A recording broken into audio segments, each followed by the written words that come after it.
Well, welcome back to the program this morning as we look to invite our guest reviewer to join us live via Zoom. Mr. Seun Oni is the editor-in-chief of the Daily Courier newspaper. As he joins us this morning, we're looking to dialogue on issues in the news. Hello, Mr. Seun. Good morning to you and welcome to the program. Mr. Brian, good morning, and thank you for having me. It's Always a delight to be here. it's a pleasure to have you. Without further ado, let's get into the lead headline on your newspaper, much like other newspapers this morning, on the occasion of Nigeria's 65th Independence Day anniversary. Yesterday at the World Press Conference, the federal government has highlighted some of the bold economic gains amid the Renew Hope agenda to mark the occasion while calling for national unity. Well, what do you make of the World Press Conference and the position of the federal government on the occasion of Nigeria's 65th Independence Day anniversary?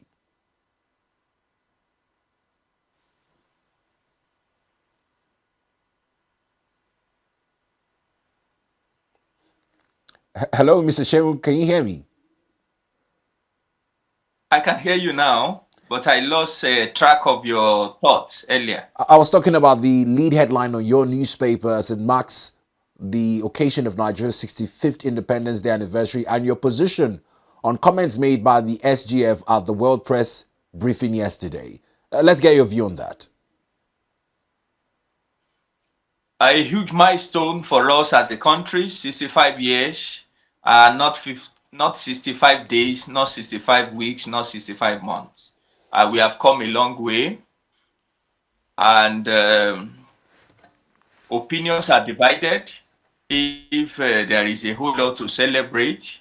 But the SGF yesterday brought it from the angle of the visible economic impact that are actually on ground to ensure that the 65 years anniversary is, so to say, 65 years of prosperity and shared joy across the length and breadth of Nigeria.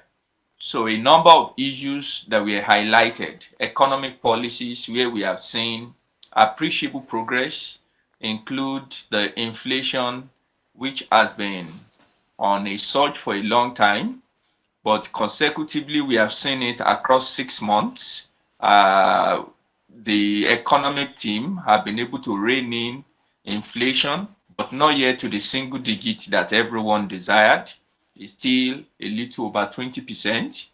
But what we require for the type of shared prosperity that we all look forward to as we mark 65th anniversary of the country is a single digit, somewhere below 10%.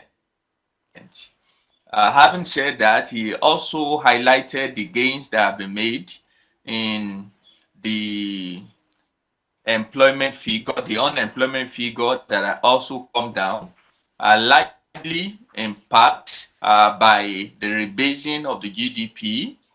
He also highlighted the price index, where we have also seen a southward decline in the prices of most goods across the length and breadth of the country. He also began to reel out some of the tangible infrastructures, of course, the highways, whether you're talking about the super highway or the Sokoto Badagry, and a whole lot of them were reeled out. To now connect the dot here, the ordinary Nigeria home, of course, not to add the strides in the economic, in the education sector, where we have the NEL fund, people who ordinarily wouldn't have been able to pay their school fees now have access. And I learned there are more than 500,000 people who have actually enrolled on that platform. But here is the nexus between what the government says is doing and what the citizenry actually feels about what government is doing. And that's where we have a disconnect. And at 65, by now, we should have left the teething challenges that we had. We should, by now, begin to see some semblance of a better lease of life for the average Nigerian. And for me, that's where the disconnect is. And for most people on the street, that's where the disconnect is. Government is doing a whole lot, but these whole lots that the government is doing, how much of direct bearing and impact does it have in the lives of the ordinary Nigerian? Has it improved their purchasing power? Has it resulted into better employment opportunities?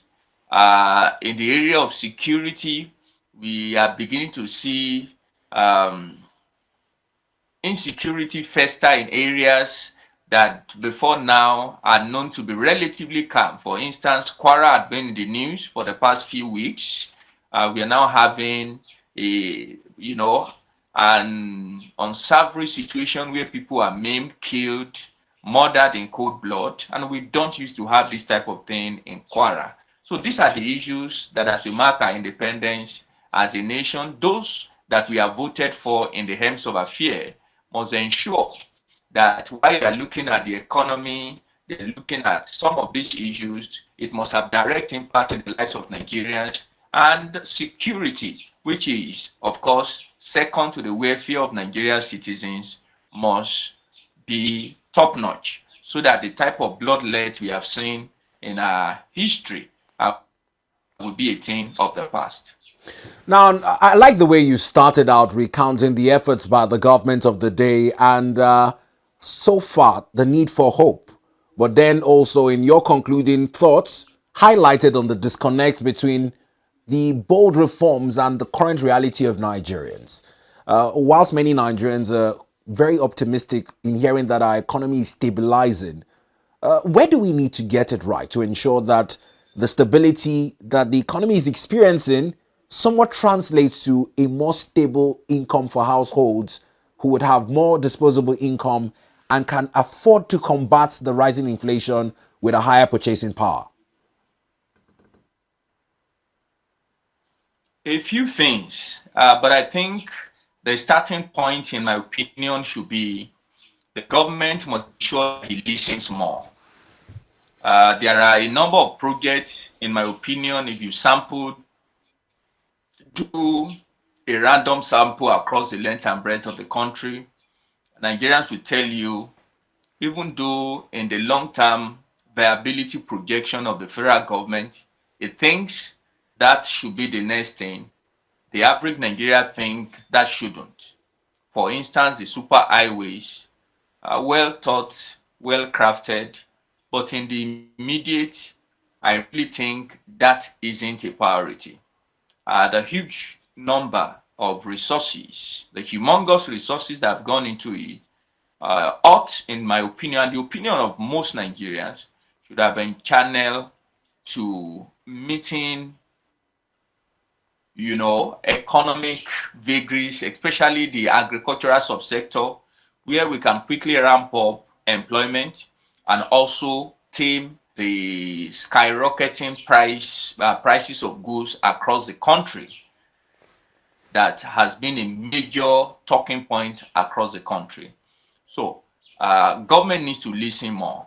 For instance, there are some road projects that are of priority, but we have not seen these road projects given the type of expedited attention that is required of government. Likely because the people who are saddled with these responsibilities really don't pass through that route. Let me cite an example. The federal roads that actually take you from the federal capital to majority of the state.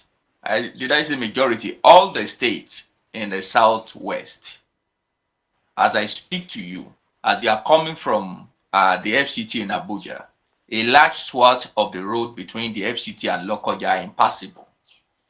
If the moment you pass through Lokoja, the roads between Lokoja till you hit Ekiti or Ondo boundary on the other side, they are impassable. When you now enter Ekiti or you go through Ondo, just a few stretch of roads are passable till you now hit Osun, Oyo, and the Lagos axis.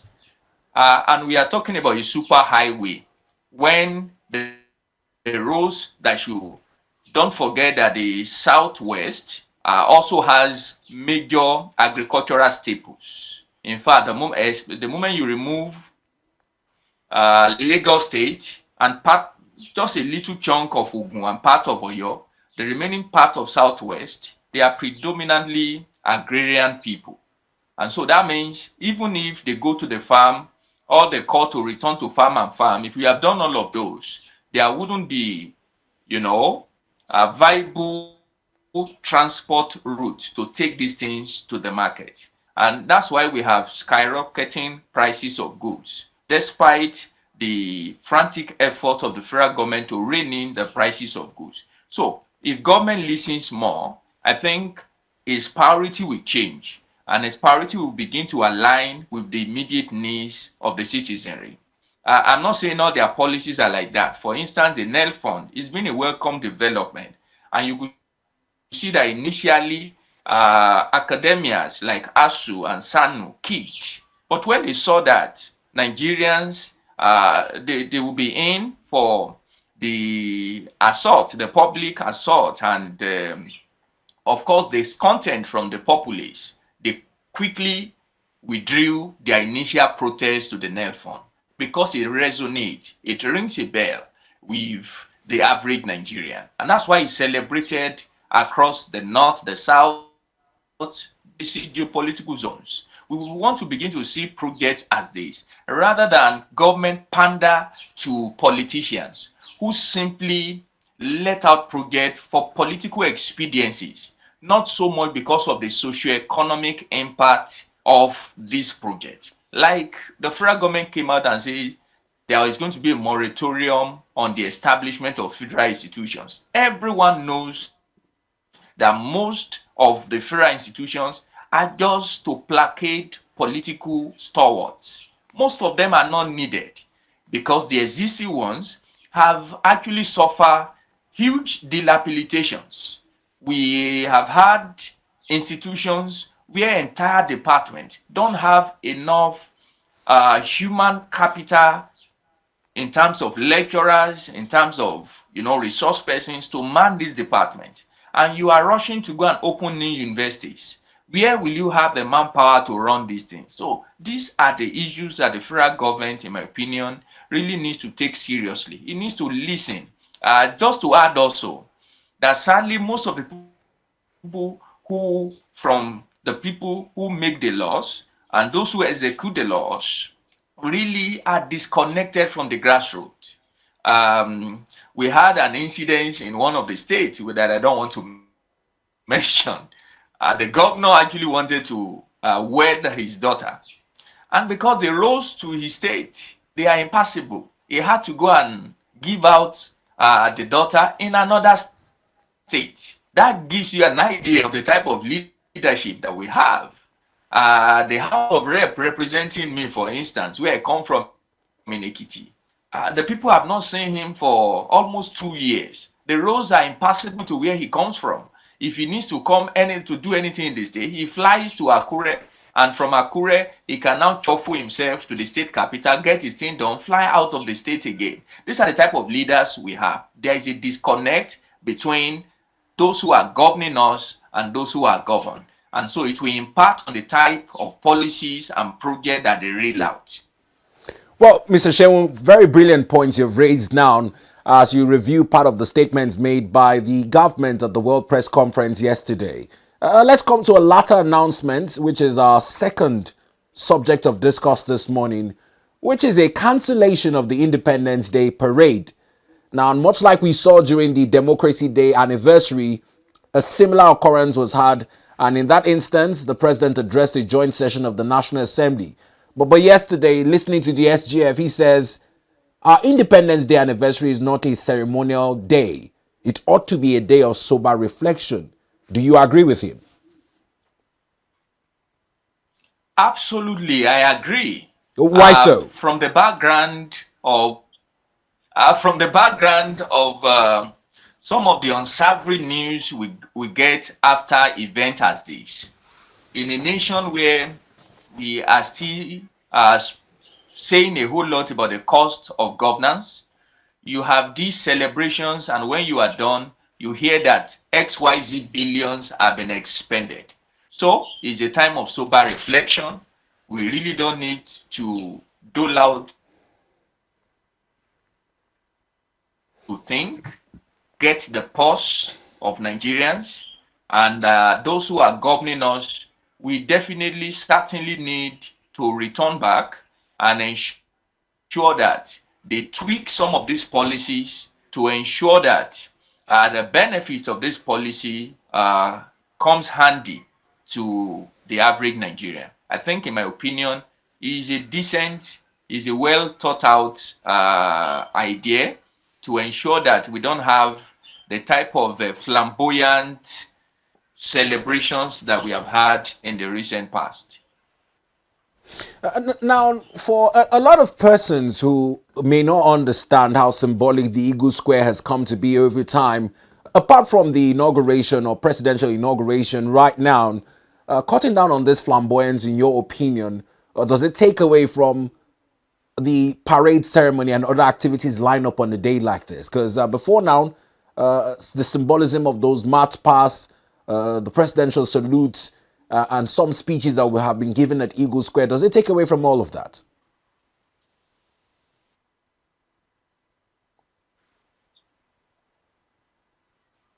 Hello, Mr. Sherwin, did you follow? Yeah, I think, in my opinion, those events are what they are. They are ceremonial. There is nothing statutory about those events.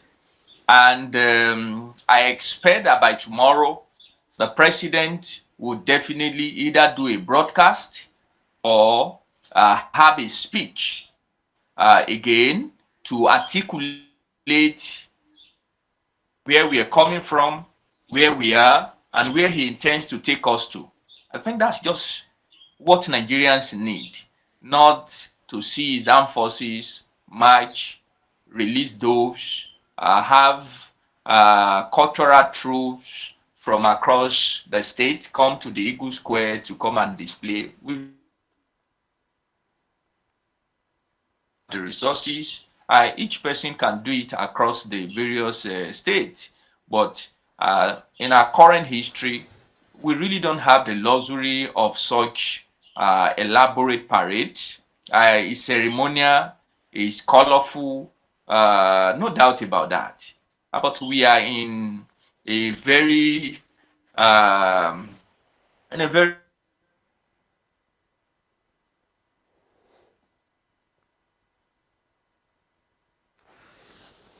Well, I'm sure Mr. Seun Oni would join us in a moment whilst his network provider stabilizes is the. actually aware of what the average Nigerian is passing through. Now, in concluding your thoughts, this call for national unity and patriotism has been re-echoed over time. 65 years down the line, how would you rate our unity as a people? Do you see progression as we surmount the divisions of ethnicity and religious ethnic sentiments as it affects our nation?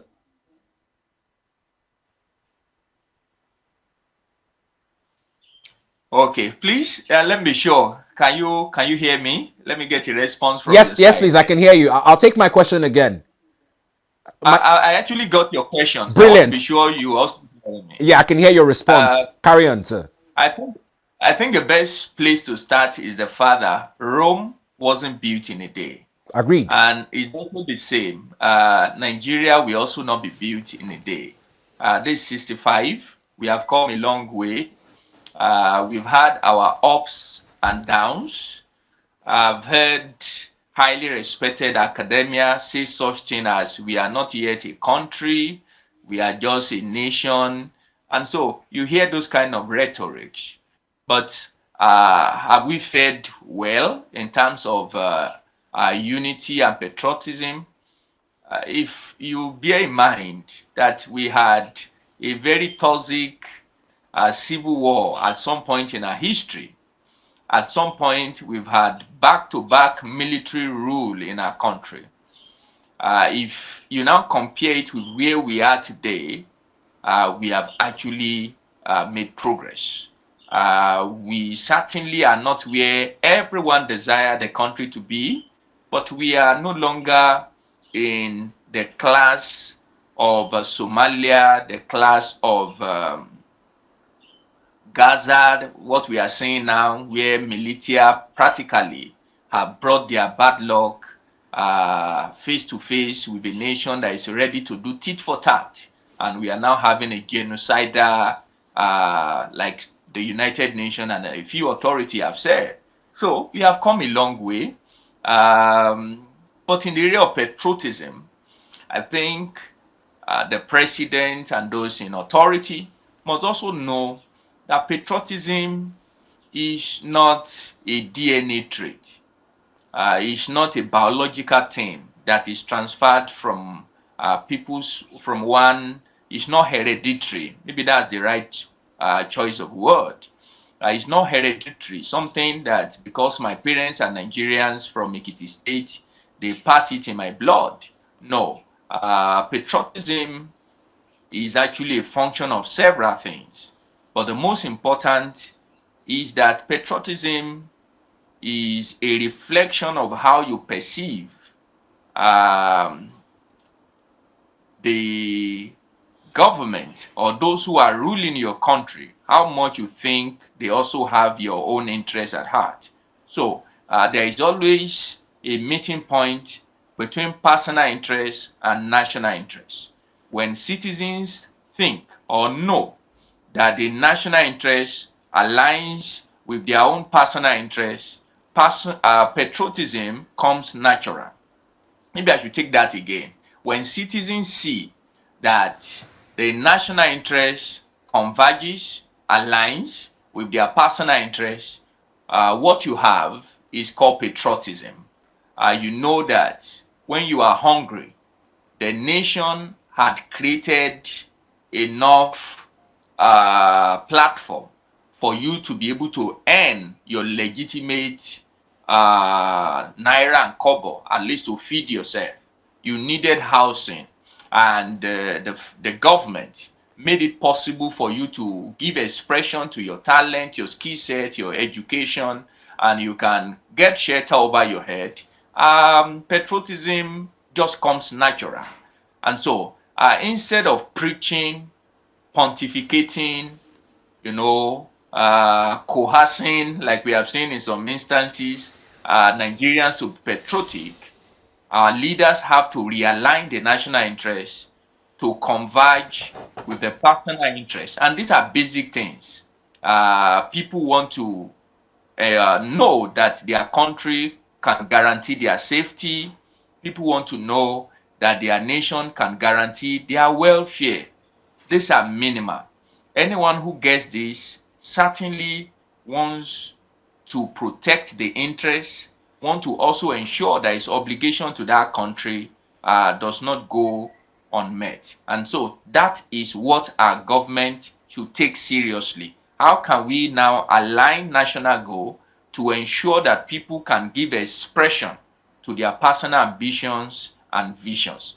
So we have that patriotism that we have always been mouthing, talking about, preaching across pulpits, in the churches, mosques, and on rostrum when we have government functions. Now, Mr. Seun, quite brilliantly, let's move past the celebration, the calls for sober reflections, and the marking of the 65th independence anniversary to talk about another ongoing feud that has disrupted gas supply across the country. It earlier started with Dapman and are now metamorphosed into Dangote versus Pengasin. Now, on Pegasus replying, most news outlets saying that the court has issued an order stopping them from embarking on a strike or even cutting gas supply to Dangote Refinery, is saying they are yet to see such a court order. As it stands now, what do you make of the ongoing feud between Dangote and Pegasus, despite efforts by the federal government to somewhat mediate? It's an unfortunate scenario. But let me also say it up front that those who don't learn from history, they end up becoming victims of consequences of such ignorance and neglect. The labor union, as it were, is double-edged. In other words, unionism can be beneficial, unionism can be quite catastrophic. And we've had history teach us this valuable two-pronged aspect or possibilities of unionism. Let me pick the example of our colonizers, former colonizers, the Britain. The unions in the coal, steel, and shipbuilding specifically, they became so monstrous that they did not just destroy these three economies I'm talking about, the subsectors I'm talking about, the coal, the steel, and the shipbuilding industry in the UK. It ended up also shooting itself in the foot. You know, hundreds of thousands of jobs were lost. Entire communities, cities that had its heartbeat tied to the operations of these sectors practically collapsed in the UK. And it affected, in fact, the UK had not recovered from this indiscretion by unionism. And so that's exactly what we have seen in our country for many years. And successive government seems not to really know how to handle this unfortunate scenario. Union as they were, they are established to protect the interests and the welfare of their members. The interests and the welfare of their members. So their job is well cut out. But let's put some statistics here. The entire civil service, when you talk about the federal government, they are less than 1 million. And this can be fact checked. I'm talking about statistics, 2023-2024 statistics. All right? So when you go across the 36 states, it is no different. There is no state who has a civil service occupy up to 3% of its population. It's usually a little above 1%, 2% in the extreme. And so, if you talk about union, you are talking about people who are trying to cater for the interests of, to be modest, maybe less than 5% of the entire population of Nigeria. So that means you have the welfare and interest of 5%, all right, estimation now, of workers in Nigeria, and 95% of people who are, maybe you want to say they're in the private sector, the unemployed, the underemployed, and those who are politicians who are on their own side. And so, for many years as a country, what we have experienced in a bid to cater for this, a fraction of our entire population, that was what dragged us to power privatization. It was in the hands of Nigerian workers. We did not make headway. We privatized it. We are not making headway. All right? We have refineries where we are plugged in billions and billions of dollars, and all the refineries are not working. Now you now have a private sector person coming, put in several billions of dollars as an investor, and the same monster is rearing its ugly head. What is the way forward? The way forward is that unions must realize, because there are two major issues. We have the overreach in the public sector, but in the private sector, the major challenge of unionism versus private sector players, and this is a global challenge, is actually a problem of misalignment. Workers think their interests, their welfare should come first at the detriment, of long-term business direction of private sector players. And that's what we are seeing in Dangote Refineries. So what do we need to do differently as a government? for instance, a major challenge when I started reading details of the current crisis is I was shell-shocked when I learned that Dangote Refinery brought hundreds of expatriates. Then what is our Ministry of Interior doing?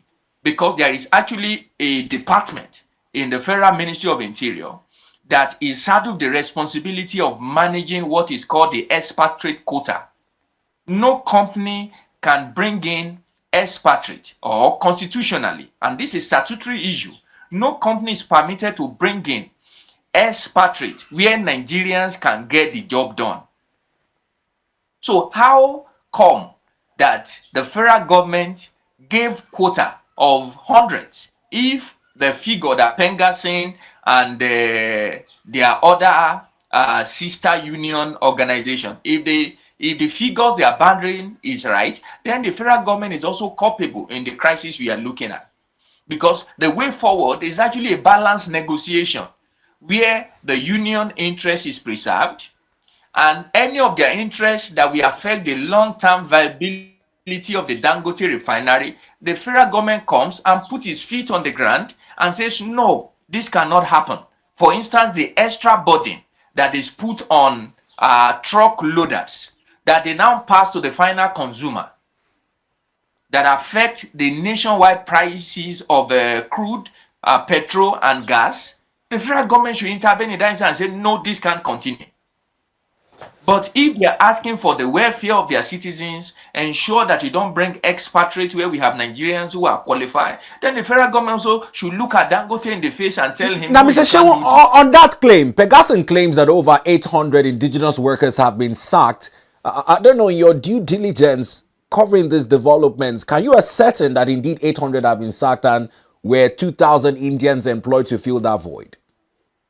Now, thanks for that question. For the purpose of clarity, I think both Pengasin and Dangote needs to come out clearly because the findings by some of our reporters is that, yeah, hundreds of people were actually not sacked from the details we got.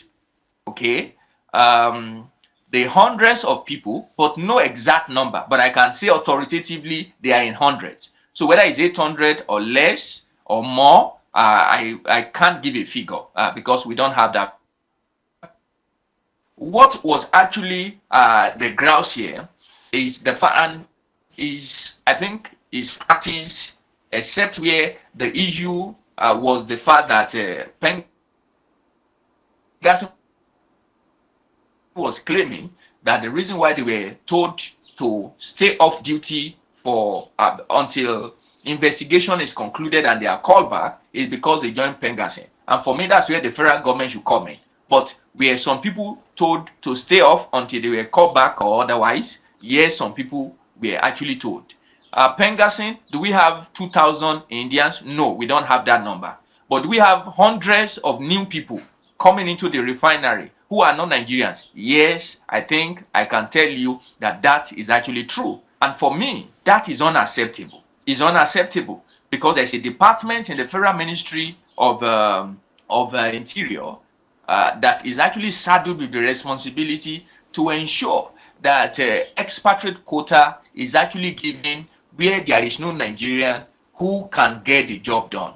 And Dangote has actually not come out to tell us that there is a special skill set that requires in one single full sweep hundreds of Indians coming into the factory and we don't have qualified Nigerians. That's where the federal government needs to come in. And that's the idea of a balanced negotiation as against the Wheeler model of the Pengasin, or what you call unionism in Nigeria. On the unionism, you've brought us to another angle. On that unionism, remember in my intro, I said it started with Dapman. We all heard that a truce was brokered, inspired by the Department of State Service. Now, this is turning out to be a Dangote versus Pegasin, whilst the NLC has put its affiliates on alert, saying that any moment, pending a fallout or a lack of mediation on the part of the government, they would proceed on industrial action. I've seen some editorials saying that this is an alleged gang-up. You alluded to some of that, to sabotage what seems to be the largest single train refinery and the only effort at having some domestic production of crude oil on Nigerian soil. Do you believe that there might be some underhand notions ganging up against the success of this refinery in whatever instance? Sadly, it's not just about a notion. It is an extreme model of plain unionism. Is an academic term, all right? There is a term in unionism referred to as the Wheeler model of unionism. In this instance, the unions are actually blind, all right, to other factors, to other realities aside from their members' interest. And that's what we have seen in Nigeria for a very long time. You have Pengassin, you have Venupeng, you have Dapman. They keep quiet when they hide under the fact that it's politicians who are stealing the billions of dollars that have been poured into refineries, and we have not seen any revival of our 4 government-owned refineries this year. You will never see them saying they are going on nationwide strike for such accountability. You will never see them. The strike issue is always uh, our inefficient workers. They won't use inefficient, of course. They will say our workers. Some of them have worked for 20-something years. Our federal government want to tell them to start going. So we are going to grant Nigeria. People who are working in refineries that are non-existent. They have been in government payroll for many years. And successive government just think the proper thing. And the sad reality is that they are actually employing more people into those refineries. Comatose refineries. More people are being employed there. Of course, politicians will put them there for whatsoever reasons, for political expediencies. And so that's where the federal government now needs to come in and ensure that the negotiation is balanced. It's not a new thing that there is an agreement between labor unions to now fight Dangote Refinery. That is their modus operandi. Well, They hide under the fact an injury to one is is an an injury to injury to all. all. Let's get your take on this report about the economic implications with a disruption in gas supply since Pegasan took its stance against Dangote. What more um, can I actually add to those data? The data had actually spoken for itself. Is a needless field, and like most of the labor tussles we have seen over the years, the response of the federal government, who is meant to be the arbiter, if you want to say mediator, in this instance, is usually very slow. Don't forget, as we speak, ASU has also issued a 14 days ultimatum as well, because issues that led to their last strike have not been addressed. And we need to go away from here, especially this issue that can reverse our economic gains. One of the things that the SGF reeled out yesterday to celebrate the bold reforms is the fact that we have ramped up oil production. The impact of that is that our revenue had also ramped up. Last month, for instance, we had a record FAC distribution across the 3 tiers of government. These are positives that we don't want to reverse. And so I was excited yesterday to tell you the very important place that our economy plays currently.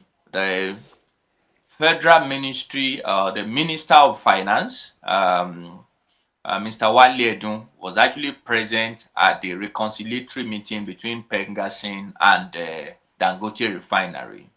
They must do everything to ensure that we don't reverse our gains as a country. And while doing that, I think statutory red lines should not be crossed by Dangote. And when I say statutory red lines, no worker should be sacked unjustly. And if they want any staff to exit, it's a private company, for crying out loud. The right thing should be done. The right channels should be followed. I run a private organization myself.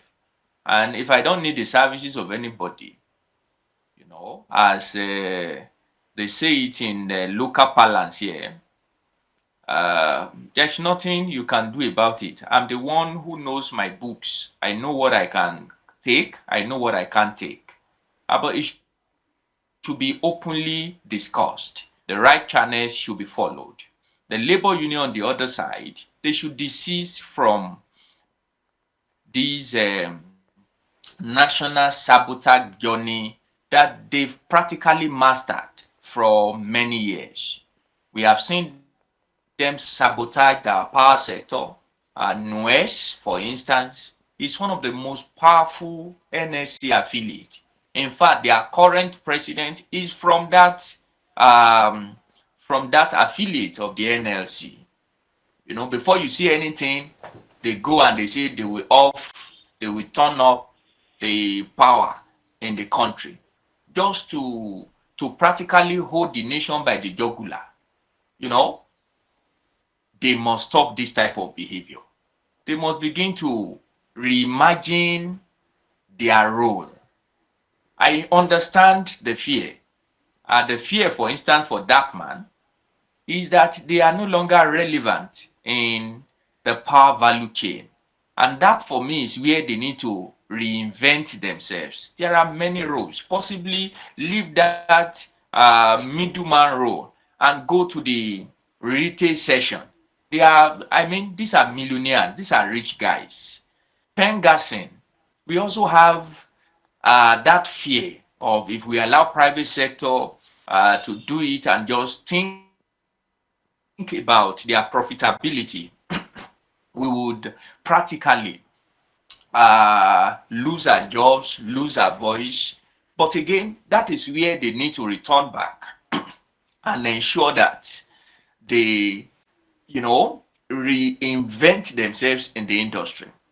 Possibly get some legislative support, sorry, to ensure that they are functioning and the major interest, which of course is the welfare and the pay of their citizens, is guaranteed by law. These are, I think, major things that we can do differently, Well, Mr. to Sherwood, ensure that we don't reverse the gain that we have experienced as a country.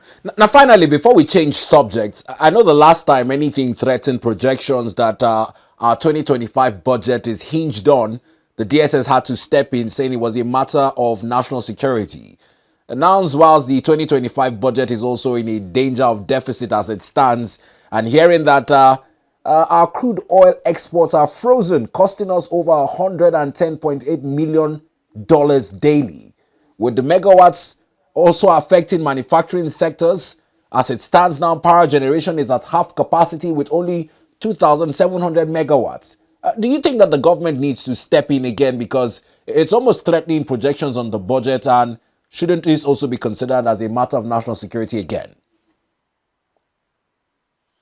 Yeah, that's the point I was stressing.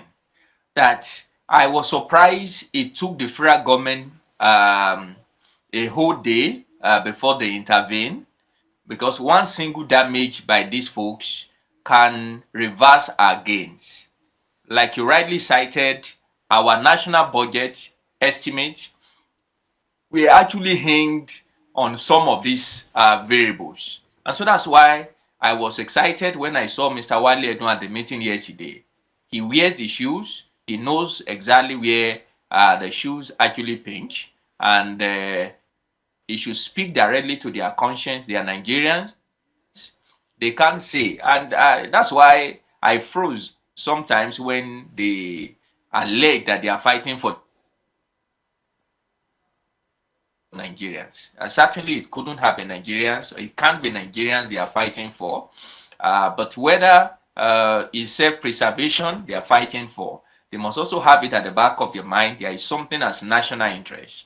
Manufacturing sector would be badly affected. Even self-employed people will be seriously affected. The truth is that the impact on power within 24 hours, we are already seeing it. Some of the areas in the FCT that usually have, decent power supply, we have seen a cut. And that tells you that if this thing is allowed to persist, it will not be in anybody's interest. So the federal government should step in, see it as an emergency, and treat it as such. Well, thank you for your submission in that regard. Let's touch on some projections ahead of 2027. Whilst a lot of speculations, permutations continue to greet this discourse, a name that reoccurs in the conversation, particularly with the People's Democratic Party having any chances at rivaling the APC come the polls, is debates on the position of ex-president Dr. Goodluck Ebele Jonathan. Now, whilst a lot of hairs and eyebrows have been raised, the APC has made bold to dare Dr. Goodluck Jonathan to run if he wants, saying that his track record would speak against him. What do you make of the position of the APC and the chances of Dr. Goodluck Jonathan throwing his hat into the race? It's long one. Um, of course, you should also understand where PDP is coming from. It's been out of power by 2027. The PDP would have been out of power for 12 years. That's a long, long, long time in the life of the Nigerian politician. I think there is still a school of thought that shows, and I think majority agrees with that school of thought, that when the average politician in Nigeria leaves office, just give him 12 months. 12 months.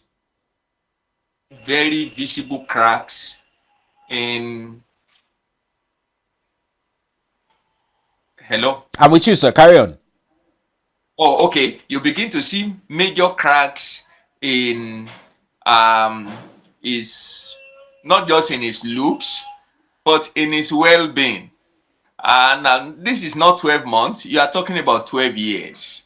And so the PDP is in a hurry to return back to Aso Villa. And like I submitted in one of our discussions here, some of the candidates they are throwing up, they are trying to curry and buy into their project of returning back to Aso Rock, I really have more baggages than positives. And the optics are actually not going in their favor. For instance, if you go and bring a northern candidate again, and that was what informed their zoning the president to the south. Southerners will ensure that the person doesn't get the ticket. It's clear. If you bring a southern candidate, northerners are also weary that Nigerian president is perhaps one of the most powerful presidents in the world in his use of power. So, even if he promises you 4 years, it's not cast in stone. He might get there, insist he wants to do a second term, and what happened? If he gets a second tenure, the North would have shot himself in the foot. So those are there. So good luck, former President Goodluck Jonathan just fits the bill. Someone that constitutionally he's been bad, he can't do 2 tenures again because he has done the first 6 years. Okay, says that you can't be sworn in twice. Actually came after his tenure, and of course you know that our laws don't read retroactively. So it's just a good darling for the PDP to do their project. He's a southerner and he can't do 2 tenures. Of course, that means the interest of the south and the north somehow is covered on that side. So it's a good pick if he chooses to. But let me be honest again with you. I really don't see Goodluck Jonathan running in 2027. I don't see him running. Forget the fact that somebody highly respected statesman like Professor Jerry Gana, came out to say that he's going to run on the ticket of the PDP. I don't see him running. We had this incident in 2023, if you could recollect. Some people actually went, bought form, APC form in his name. And it was going around then that he was going to run. Eventually, he ended up not running. And Now, if you had actually apart from followed, Professor Jerry Garner, his wife Patience Jonathan has also alluded to a possibility of him returning to the Aso Villa. People say there's no smoke without a fire. Do you think, as though his mind is fully made up, is it based on his status as the African leader now? Do you think that his time with Nigerian politics is well but over? He's still a card carrying member of the PDP. he is a card carrying member of the PDP. But if you understand first the internal dynamics of the PDP, I think it's going to be a very Herculean task for the former president to get that buy-in, because he's going to be confronted with first the internal dynamics of the PDP. The PDP that the former president left in 20, what year did he leave power then? The PDP left then before the late President Buhari took power from him. It's not the same. It's not the same PDP that we have today. The PDP that we have today is fractured. This PDP that we have today is now turned into different interests and bringing the interests together. So I wasn't surprised. The first task he gave them when they went to him was that they must bring back all the elements that actually made PDP tick. So the PDP is not tick as it is today. And I don't see this element aligning. And so for me, that's where I see him pulling out. Because the condition to even run is that they must be strong to confront the incumbent and the ruling party. And I don't see any magic that will bring titans like former Vice President Atiku, titans like Mr. Peter Obi, the Wike faction that are actually not exited the party, but that is inside the party and is from all his action undermining the party from within, and there's other splinter interests in the party. I don't see them coming together before 2027. And the condition he gave them to run, from what I learned, is that this interest must speak as a single voice. Well, it's safe to say that you have quite strong arguments there. And with that would be bringing our attention to the last, would I call them, factor in this equation, the numbers in the north. It's been a conversation over time as to how the north decides elections in Nigeria. This morning, the president is talking about the fact that the north is also largely one of the biggest benefactors from part of the interventions that his government has seen so far. The northern leaders are also stating their position on what they consider is a unity against economic challenges currently bedeviling the country. Let's get your honest opinions on how the North will play its role come 2027 in that regard. Okay, North is one big political nomenclature that we bandy around anytime we talk about in the context of Nigerian politics. But recent political trajectory and history of Nigeria has actually shown that that homogeneous North is no longer available for any singular actor. So we have seen over the years that what some like referring to as core North usually put all their votes in one direction. But what we call the homogeneous North, we now include Middle-based states like Nasarawa, Plateau, Benue State, We have seen Kwara. So we have seen that in our recent history, these states have actually refused to follow that homogeneous trend we have seen in the past. So that is still a major issue. And between now and 2027, I really don't see that changing.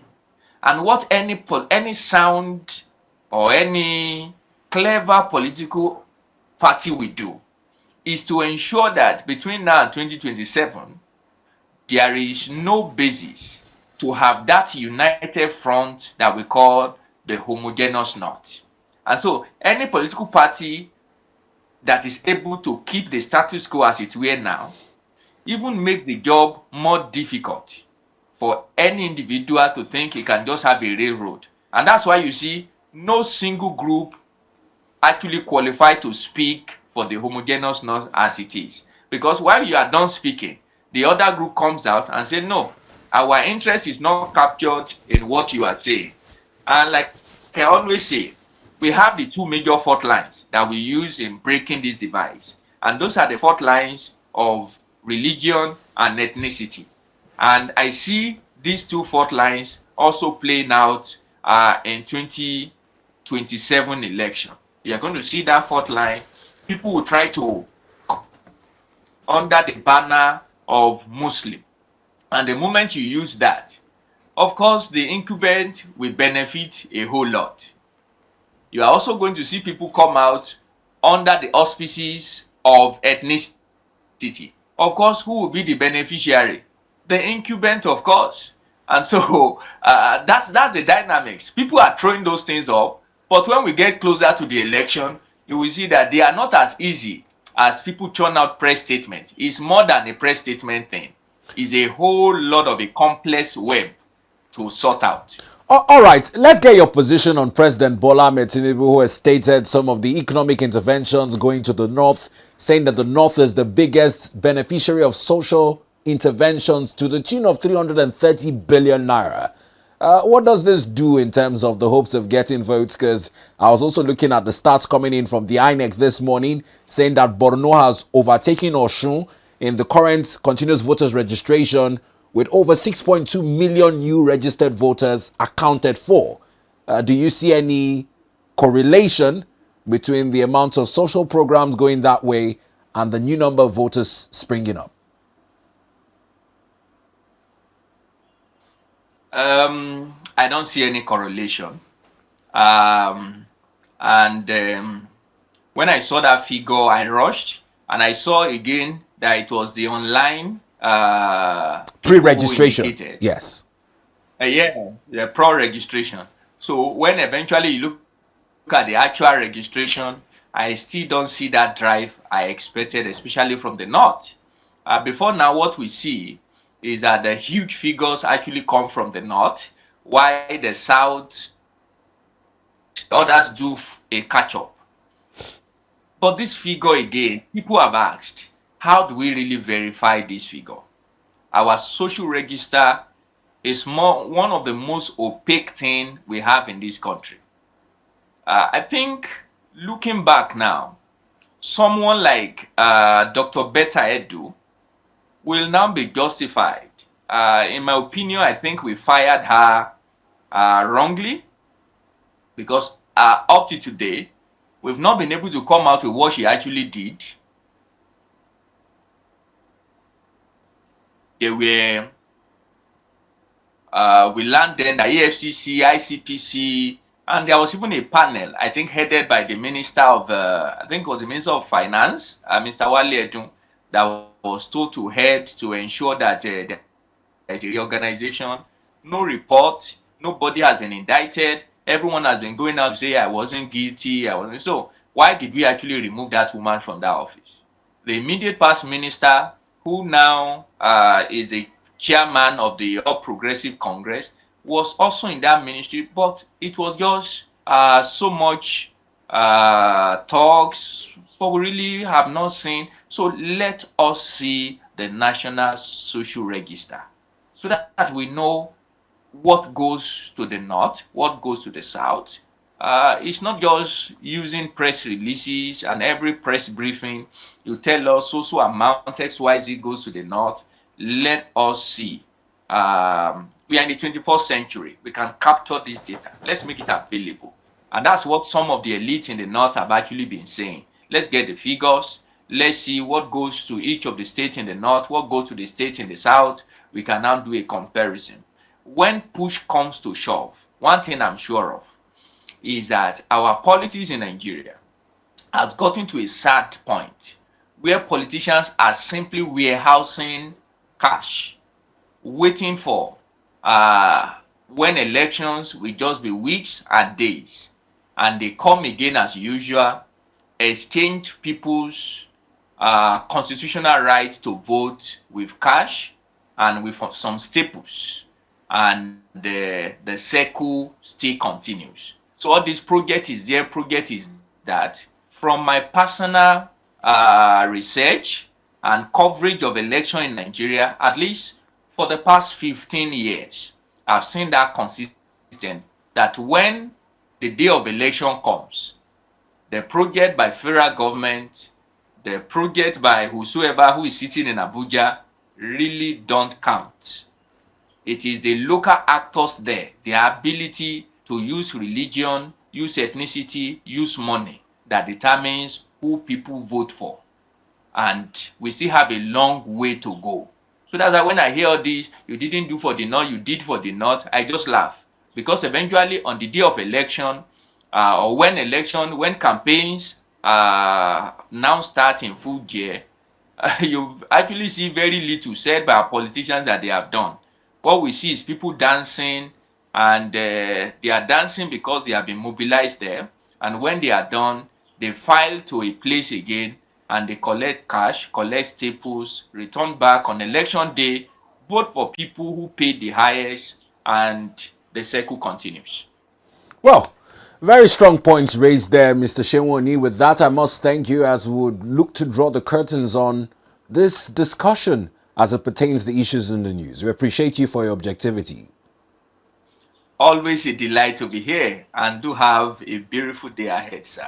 Now, before we let you go, on a more solemn note, would like to get your reactions as it stands. Another person in the fourth estate of the REM on a sister station has sadly passed, a life cut short at 29 following a robbery incident at her residence in Katankwe in Abuja here.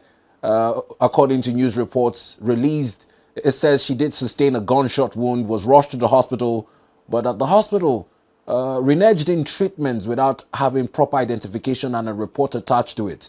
It was also noted that law enforcement was called on but was nowhere to be found. Whilst we commiserate with the families, we'd like to get your words for the late Somtochukwu Madwagu. My condolences to the immediate family, colleagues, and to every one of us in the pen profession for the loss of a very bright journalist like Somtochukwu. Losing anyone, especially at that age, is a very sad thing. But it's even worst. Bear in mind, like you have painted, I've actually been waiting for more details. I learned it was armed robbery, but Katampe is centrally placed. My next question was, were they not residents to help her to the hospital? I was asking those questions, but I think I got a better picture now. And that says a whole lot to our first responding system in Nigeria. We've had several lives cut short this way. And I think the First Lady should please bring back that advocacy that she pushed strongly while she was in the Red Chamber. This idea of medical facilities refusing to treat people until they get medical report. She pushed it very strongly. And I think she can use her voice, learn her voice now, so that we can put this to bear once. I've heard legal opinions. They differ. People tell you that hospitals can treat and later, but that's not what we are getting. And please, Somtochukwu's life should be a call that nobody should lose his or her life, first to insecurity and secondly to this type of are needless. It should be saving life first before talking about medical report. Maybe mandate medical facilities after treating the person to ensure that they contact the nearest police station that somebody is being treated for gun shot injury. That would be a better way to go about this. But whichever way life has been lost is sad, and our condolences to their family. But we must rise up and ensure that we don't have a repeat of incidences, sad incidences as this. Well, thank you very much, Mr. Seun Oni. We wish you the best of the rest of your day. Thank you so much. My regards.